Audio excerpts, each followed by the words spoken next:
தலைவன் சூட நீ மலர்ந்தாய், பிறந்த பயனை நீ அடைந்தாய். மலரே குறிஞ்சி மலரே.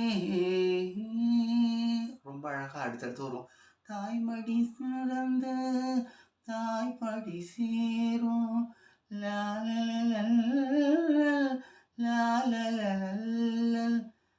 ரொம்ப அழகா ஜானகி அம்மா அவ்வளோ அழகா பாடியிருப்பாங்க. ஒரு தாலாட்டம் மாதிரி தான் இருக்கும் அந்த பாட்டில். ரொம்ப அழகழகா சிவாஜியும் மஞ்சுளாவும் அந்த நேச்சுரலாக போய் ஒவ்வொரு பொட்டானிக்கல் கார்டன் அங்கெல்லாம் அழகழகாக அந்த மலர்களுக்கு மத்தியில் படமாக்கியிருப்பாங்க. ரொம்ப ஒரு அழகான ராகம். இது கௌரி மனோகரில் அமைஞ்ச ஒரு அழகான பாடல். இன்றைக்கும் எனக்கும் உங்களுக்கும்